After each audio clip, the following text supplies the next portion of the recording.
नमस्कार दोस्तों, कैसे हैं आप सब? उम्मीद करता हूँ आप सब बहुत अच्छे होंगे। दोस्तों, आज की इस वीडियो में हमने आपके लिए Bihar state power holding commission limited के लिए जो आपका सिलेबस दे रखा है, बिहार जो स्टेट पावर होल्डिंग है, इसके लिए जो सामान्य ज्ञान के प्रश्न जो आपसे पूछे जाते हैं दोस्तों, उसमें कुल 10 प्रश्न पूछे जाते हैं। तो उन 10 प्रश्नों को टारगेट करने के लिए हमने आपके साथ प्रैक्टिस सेट स्टार्ट किया है, जिसमें कुल इस प्रैक्टिस सेट में कुल 25 प्रश्न देखने को मिलेंगे। जैसे दोस्तों आप सबको पता है कि बिहार में जो बिजली विभाग है, इसके जो वैकेंसी आने की नोटिफिकेशन आपने हिंदुस्तान अखबार में देखा ही है।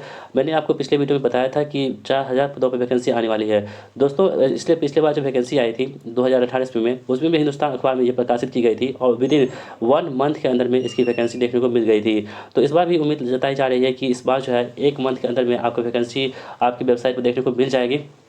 और दोस्तों एक बात ध्यान रखिएगा, आपके वैकेंसी आने के जस्ट 1 मंथ के अंदर में आपका एग्जाम हो जाएगा। क्योंकि पिछली बार को देखते हुए मैं ऐसा बोल रहा हूँ, तो उस चीज़ को आप ध्यान में रखिएगा। क्योंकि आपके पास जैसी वैकेंसी आई, आपके पास टाइम बहुत कम रहेगा और यदि आप अभी से तैयारी स्टार्ट नहीं कीजिएगा तो आपका स्कोर अच्छा नहीं हो पाएगा और आप जो है आपका सीट कोई और दूसरा कोई लेके चला जाएगा। इसलिए यदि आप अपने सीट को सुनिश्चित करना चाहते हैं तो अभी से तैयारी स्टार्ट कर दीजिए। चाहे आपको जहाँ भी पढ़ना हो वहाँ पढ़िए, लेकिन तैयारी को स्टार्ट कीजिए अभी से और अंत तक लगे रहिएगा, तभी आपका सिलेक्शन हो पाएगा। तो दोस्तों जैसा कि आप सबको पता है कि बिहार जो स्टेट पावर होल्डिंग कमीशन है, इसमें आपके जो जीएस आते हैं उसमें कुल 10 प्रश्न पूछे जाते हैं आपसे। तो उन्हीं 10 प्रश्नों को टारगेट करने के लिए हमने आपके लिए प्रैक्टिस सेट के माध्यम से हमने सोचा कि आपके जीएस को टारगेट किया जाए। तो दोस्तों आपके लिए हमने प्रैक्टिस सेट 1 आज की इस वीडियो में हम डिस्कस करेंगे, जिसमें दोस्तों आपको 25 प्रश्न देखने को मिलेंगे। और दोस्तों ये प्रश्न वही प्रश्न होंगे जो आपके एग्जाम में डायरेक्ट यहाँ से प्रश्न पूछे जाएंगे। दोस्तों यदि आपको यकीन नहीं हो रहा है तो आप वीडियो को देख लीजिए, उसके बाद आप फीडबैक दीजिएगा कमेंट बॉक्स में कि हमारा प्रश्न आपको कैसा लगा और आपका स्कोर जो है 25 प्रश्नों में से कितना प्रश्न आपने सही कर पाया और आपका स्कोर कितना बन रहा है। तो दोस्तों विदाउट वेस्टिंग ऑफ टाइम आज की इस वीडियो को शुरू करते हैं। दोस्तों आज का पहला प्रश्न आपके स्क्रीन पर है कि हरित क्रांति के जनक डॉक्टर नॉर्मन बोरलॉग को किस वर्ष शांति का नोबेल पुरस्कार दिया गया था? तो दोस्तों बहुत बड़ा प्रश्न है। देखिए कह रहा है कि हरित क्रांति के जनक जो थे डॉक्टर नॉर्मन बोरलॉग थे। तो सबसे पहले यह प्रश्न आपसे बनता है कि जो हरित क्रांति है इसके जनक कौन थे? तो डॉक्टर नॉर्मन बोरलॉग थे। तो दोस्तों ये जो है पूरे विश्व में थे, ठीक है।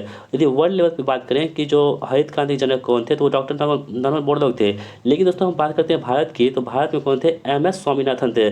दोस्तों ये प्रश्न इसलिए रखा गया क्योंकि अभी हाल ही में एम.एस. स्वामीनाथन का जो है निधन हो चुका है, यानी कि उनकी मृत्यु हो चुकी है। तो ये प्रश्न आपसे पूछा जा सकता है कि जो भारत के जो हरित क्रांति जनक थे भारत में, वो थे एम.एस. स्वामीनाथन। लेकिन विश्व में कौन थे? डॉक्टर नॉर्मन बोरलॉग थे। तो यहाँ पे प्रश्न पूछा जा रहा है कि डॉक्टर नॉर्मन बोरलॉग को किस वर्ष शांति का नोबेल पुरस्कार दिया गया था? दोस्तों इसका राइट आंसर होगा 1970 ईस्वी में डॉक्टर नॉर्मन बोरलॉग को शांति का नोबेल पुरस्कार दिया गया था, यानी कि इस प्रश्न का राइट आंसर क्या होगा? Option number C. दोस्तों बढ़ते हैं अगले प्रश्न की ओर। दूसरा प्रश्न आपकी स्क्रीन पर है, कह रहा है कि निम्नलिखित में से किस नदी का उद्गम ब्रह्मगिरी पहाड़ी से है? ठीक है, तो दोस्तों देखिए ब्रह्मगिरी पहाड़ी जो है ना, ये नदी जो है कौन सी है जिसका उद्गम ब्रह्मगिरी पहाड़ी से है? तो दोस्तों वो नदी है कौन सी? कावेरी। दोस्तों कावेरी नदी जो है ये क्या है? ये ब्रह्मगिरी पहाड़ी से इसका उद्गम होता है, ठीक है।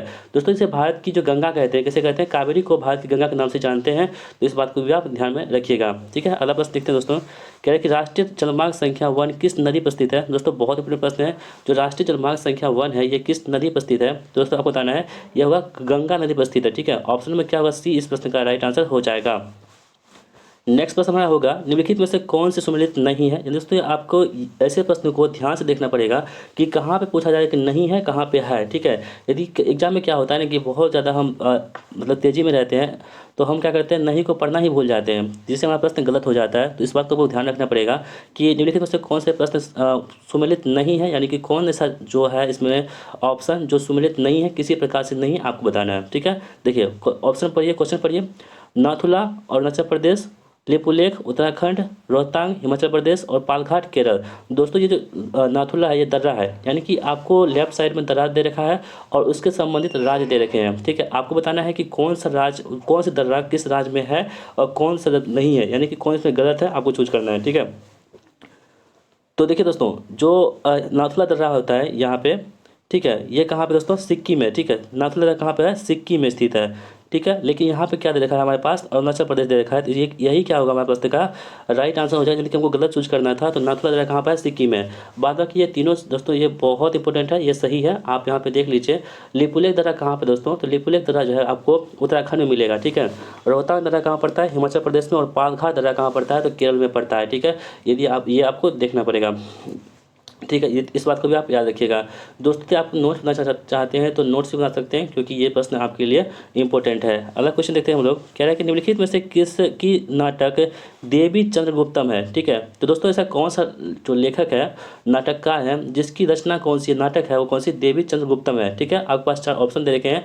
पहला है कालिदास, दूसरा है विशाख दत्त, तीसरा आपके पास दांडी और चौथा कौन सा गया, पाणिनि। ठीक है, तो दोस्तों देखो ये यहाँ पे जो है नाटक जो है देवी चंद्रगुप्तम है, इसके लेखक कौन है, विशाख दत्त है। ठीक है, ऑप्शन में क्या होगा, बी हमारे पास का राइट आंसर होगा कि देवी चंद्रगुप्तम जो है इसके लेखक कौन है, विशाख दत्त है। ठीक है, और संस्कृत व्याकरण के जनक कहते हैं, उसे कहते हैं पाणिनि को कहते हैं संस्कृत व्याकरण के जनक के नाम से भी जानते हैं। इस बात को भी आपको ध्यान में रख लेना होगा। ठीक है, अगला क्वेश्चन देखते हैं हम लोग।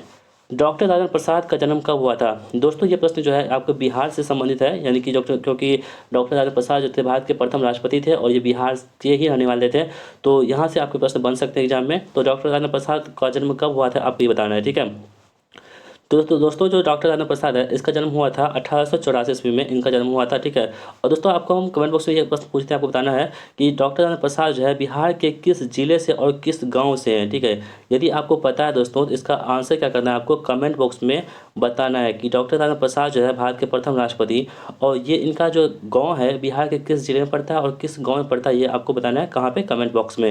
नेक्स्ट क्वेश्चन देखते हैं हम लोग दोस्तों। कह रहे हैं कि निम्नलिखित में से कौन सी कला शैली उत्तर भारत में हिमालय से विंध्य प्रदेश के भूभाग में विकसित हुई थी। ठीक है, तो दोस्तों कौन सी कला शैली ऐसी है जो उत्तर भारत में हिमालय से लेकर के विंध्य प्रदेश के भूभाग में विकसित हुई है, आपको ये बताना है। ठीक है, तो दोस्तों ये उत्तर भारत की बात कर रहे हैं ना, देखिए कला शैली जो होती है वो 3 प्रकार की शैली होती है। देखिए दोस्तों यहाँ पर आप देख सकते हैं, देखिए एक होता है उत्तर में, एक होता है मध्य में, एक होता है दक्षिण में। ठीक है, दोस्तों जो उत्तर वाली होगी उसको हम क्या बोलते हैं, नागर शैली के नाम से जानते हैं। ठीक है, उसे क्या कहते हैं हम लोग, नागर शैली कहते हैं। और दोस्तों जो बीच में होता है उसे क्या बोलते हैं, बेसर शैली कहते हैं। क्या बोलते हैं, बेसर शैली के नाम से जानते हैं। और जो दोस्तों जो लास्ट में दक्षिण में होता है उसे क्या बोलते हैं हम लोग, द्रविड़ शैली के नाम से जानते हैं। दोस्तों ये मंदिर निर्माण की कला होती है, ठीक है, जो उत्तर भारत में किस नाम से जानते हैं हम लोग, तो नागर शैली के नाम से जानते हैं। वही दोस्तों हम बात करते हैं बीच में, तो बेसर शैली के नाम से जानते हैं। और जो दक्षिण में दोस्तों हमारा एरिया है उसमें हम क्या जाते हैं, द्रविड़ शैली के नाम से जानते हैं। तो यहाँ पे प्रश्न पूछा जा रहा था आपसे कि उत्तर भारत की बात की जा रही है यहाँ पे, तो इसका राइट आंसर क्या होगा, नागर शैली में बनती है। ठीक है, ऑप्शन में क्या होगा, ए हमारे पास यहाँ पे राइट आंसर हो जाएगा।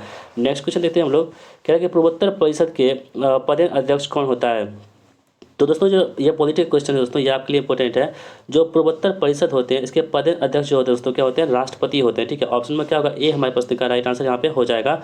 जो पूर्वोत्तर परिषद होते हैं इसके पदेन अध्यक्ष कौन होते हैं, राष्ट्रपति होते हैं। ठीक है, और दोस्तों वर्तमान राष्ट्रपति कौन है आपको ये भी कमेंट बॉक्स में बताना है। ठीक है, यदि आपको जानते हैं, जानकारी है, तो इसका राइट आंसर आपको बताना है कि वर्तमान में भारत के राष्ट्रपति कौन है, इसका राइट आंसर आपको कमेंट बॉक्स में बताना है।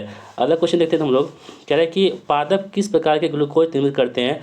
दोस्तों यहाँ पे आपको जीएस और जीएस मतलब जो जनरल नॉलेज है आपका, साइंस, वो तीनों और स्टैटिक जीके सभी को मिक्सअप क्वेश्चन दिया गया है यहाँ पे। ठीक है, जो आपके लिए ही डिजाइन किया गया है, आपके एग्जाम को देखते हुए डिजाइन किया गया है, तो ये प्रश्न आपके लिए इंपॉर्टेंट है। आप वीडियो को बिना स्किप हुए देखते रहिएगा और अपना स्कोर हमें कमेंट बॉक्स में जरूर बताइएगा। तो फिलहाल बढ़ते हैं क्वेश्चन की ओर, देखते हैं क्या है क्वेश्चन। पादप जो है किस प्रकार के ग्लूकोज निर्मित करते हैं। तो देखिए दोस्तों पादप जो है किस प्रकार से ग्लूकोज निर्मित करते हैं यहाँ पे। ठीक है, यहाँ पे से होना चाहिए दोस्तों, यहाँ पे क्या लिखा हुआ है, थोड़ा सा मिस्टेक हो गया टाइपिंग मिस्टेक में। देखिए पहला है श्वसन, दूसरा प्रकाश संश्लेषण, तीसरा निम्नीकरण और चौथा कौन सा हो गया हमारा, खनिज अवशोषण। तो देखिए जो पादप जो होते हैं ना वो ग्लूकोज निर्मित जो करते हैं वो प्रकाश संश्लेषण के थ्रू करते हैं। ठीक है, ऑप्शन में क्या होगा, बी हमारे प्रश्न का राइट आंसर हो जाएगा। अलग क्वेश्चन देखिए दोस्तों, कह रहा है कि निम्नलिखित में से कौन सा जीवित जीव लिटमस देता है। तो दोस्तों कौन सा जीवित जीव है जो लिटमस देता है, ठीक है, ये आपको बताना है। तो देखिए दोस्तों लिटमस जो होता है वो किससे प्राप्त होती है, हमें लाइकन से प्राप्त होती है। ठीक है, लाइकन जो होती है जो शैवाल होती है उससे क्या प्राप्त होता है, लिटमस प्राप्त होता है। और दोस्तों लिटमस क्या होता है ना, जो मतलब इसको बोलते हैं सूचक के रूप में जानते हैं। लिटमस को हम क्या करते हैं, सूचक के रूप में जानते हैं, जो अम्ल और क्षार की जो सूचक होती है, जिससे ये पता चलता है कि कौन सा जो क्षार है, कौन अम्ल है, इससे पता चलता है कौन से, ये लिटमस से पता चलता है। तो लिटमस किससे प्राप्त होती है, तो लाइकन नामक के जो शैवाल होते हैं उससे प्राप्त होती है। तो यहाँ पे ऑप्शन में क्या होगा, सी हमारे प्रश्न का राइट आंसर हो जाएगा। अगला क्वेश्चन हमारा कह रहा है कि आइसोहेलाइन किसको जोड़ने वाली रेखाएं हैं। दोस्तों जो आइसोहेलाइन होती है ये किसको जोड़ने वाली रेखाएं होती है, सामान्य ताप की, समान दाब की, समान वर्षा की और समान लवणता की। ठीक है, ये आपको बताना है। देखिए आइसोहेलाइन जब भी कहेगा दोस्तों हेलाइन, तो ये क्या होती है, लवणता होती है, जो जिसमें लवण यानी कि नमक की मात्रा होती है उसे हम लोग क्या बोलते हैं, लवणता कहते हैं, ठीक है, सॉलिडिटी कहते हैं। तो यहाँ पे देखिए कह रहा है कि आइसोहेलाइन किसको जोड़ने वाली रेखा होती है, तो ये क्या होती है, समान लवणता को जोड़ने वाली रेखा होती है, यानी कि क्या होगा, ऑप्शन नंबर डी हमारे प्रश्न का सही जवाब हो जाएगा। नेक्स्ट क्वेश्चन हमारा है कि उपराष्ट्रपति से निर्वाचन संबंध अनुच्छेद कौन सा है। तो दोस्तों भारतीय संविधान में जो उपराष्ट्रपति हैं उनका तो दोस्तों ये क्या बोलते हैं, उन ऊपर जो वर्णन है अनुच्छेद 63 में, ठीक है। अनुच्छेद 63 में क्या है, भारत का एक उपराष्ट्रपति होगा, ये अनुच्छेद 63 में कहा गया है, ठीक है।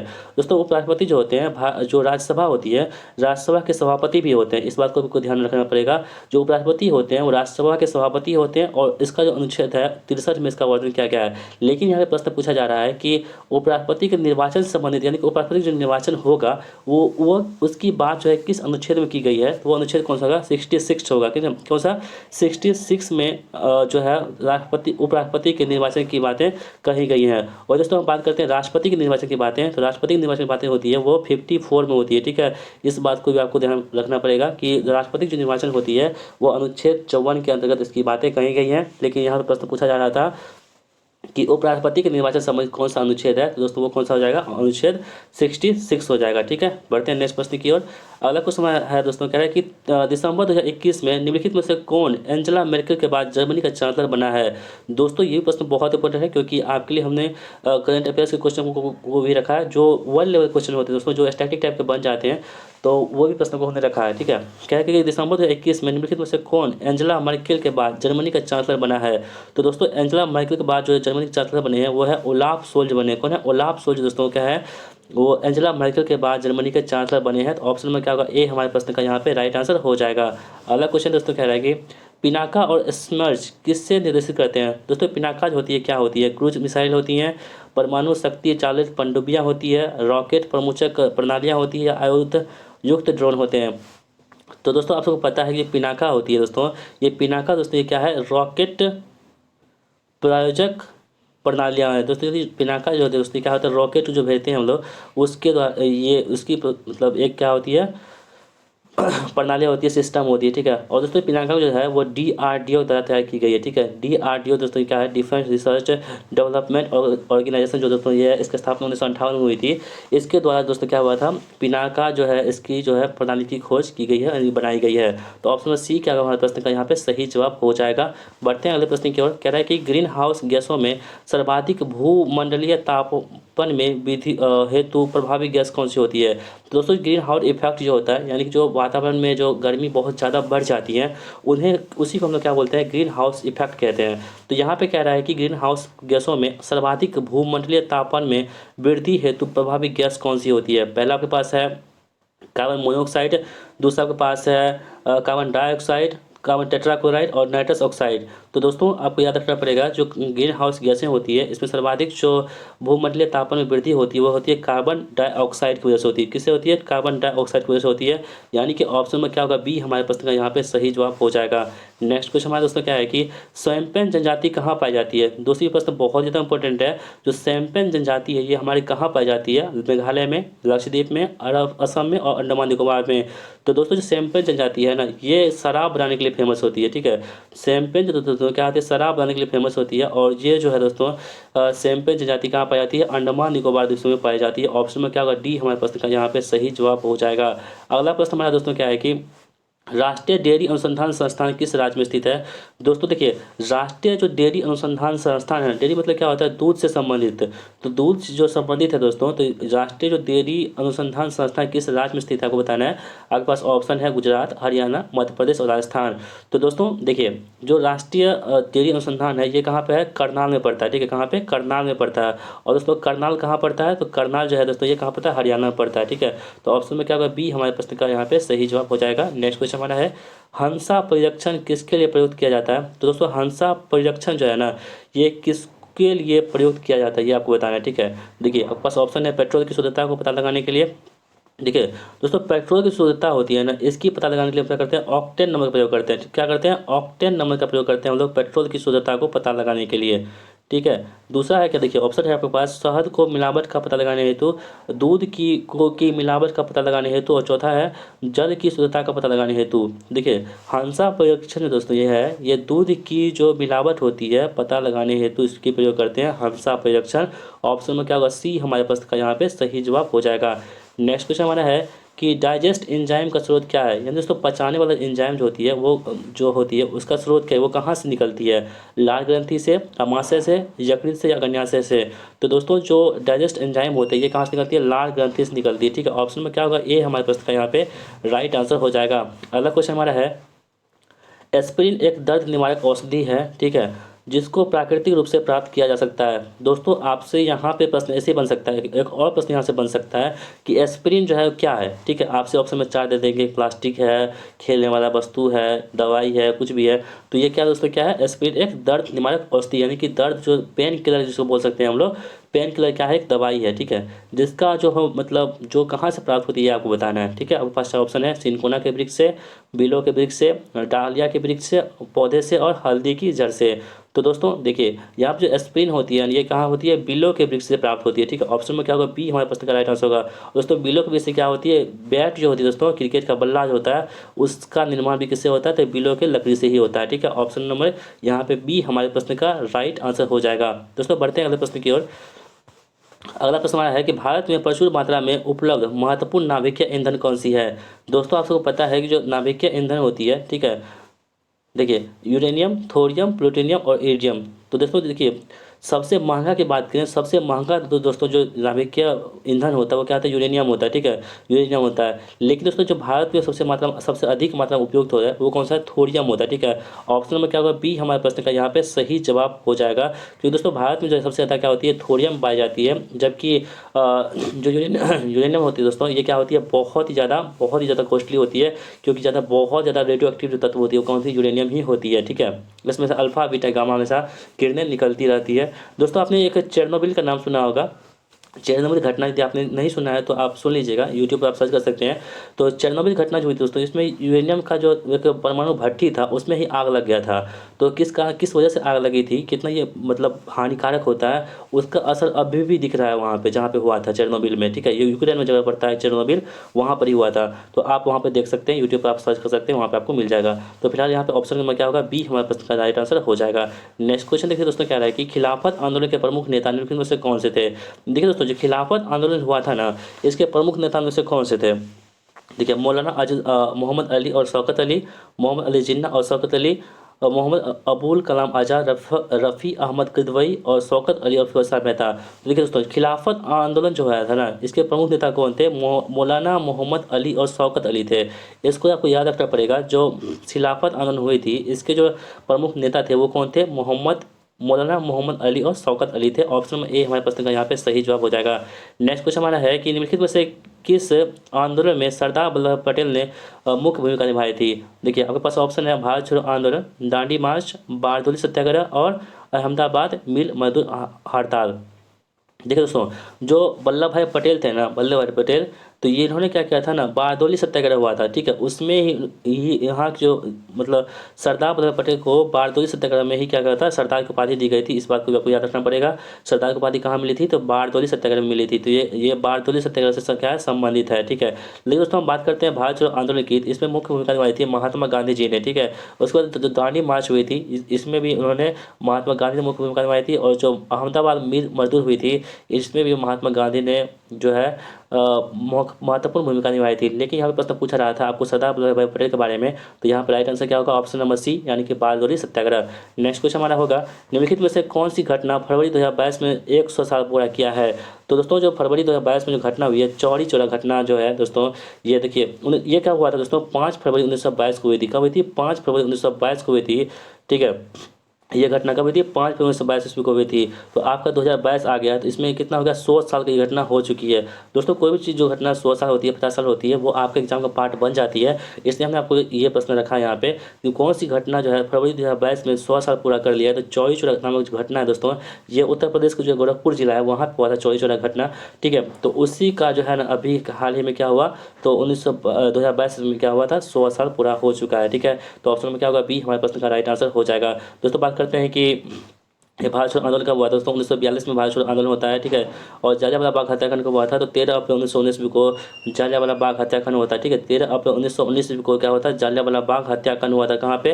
तो पंजाब के अमृतसर में हुआ था, ठीक है, जिसमें निहत्थे लोगों पर गोलियां चला दी थी जनरल ओडायर ने। तो इस बात को भी आपको ध्यान रखना पड़ेगा। दोस्तों आज की इस वीडियो का लास्ट प्रश्न हमारा होगा कि poverty and British rule in India किसने लिखी है? तो दोस्तों जो poverty and British rule in India है, इसके पुस्तक के लेखक कौन है? गोपाल कृष्ण गोखले, महात्मा गांधी, बाल गंगाधर तिलक और दादा भाई नौरोजी। तो दोस्तों जो poverty and British rule of India है, इसके जो ये पुस्तक जो है, इसके लेखक कौन है? दादा भाई नौरोजी जी हैं। ऑप्शन में क्या होगा? डी होगा। दोस्तों दादा भाई नौरोजी को हम क्या कहते हैं? वयोवृद्ध पुरुष के नाम से भी जानते हैं, यानी कि grand old man of the India के नाम से भी जानते हैं, वयोवृद्ध पुरुष के नाम से जानते हैं। किसे? दादा भाई नौरोजी को जानते हैं, ठीक है। तो ऑप्शन में क्या होगा? डी हमारे प्रश्न यहाँ पे सही जवाब हो जाएगा। दोस्तों महात्मा गांधी को युग पुरुष के नाम से भी जानते हैं। क्या कहते हैं? युग पुरुष के नाम से महात्मा गांधी को जानते हैं। तो इस बात को भी आपको ध्यान में रख लेना होगा। तो दोस्तों इस प्रकार हमारा वीडियो जो है ये हमने प्रैक्टिस सेट यही कवर कर लिया है और हमारी वीडियो यही समाप्त होती है। दोस्तों आपका काम ये रहा कि इस 25 प्रश्नों में से आपने कितने प्रश्नों को सही कर पाए हैं, इसका आंसर आपको कमेंट बॉक्स में देना है, ठीक है। और अपना स्कोर हमें कमेंट बॉक्स में जरूर बताइएगा। और आपको ये वीडियो कैसी लगी अपना फीडबैक शेयर कीजिएगा और अपने दोस्तों में इस वीडियो को शेयर जरूर कीजिएगा। दोस्तों मिलते हैं नेक्स्ट वीडियो में, तब तक के लिए जय हिंद, वंदे मातरम।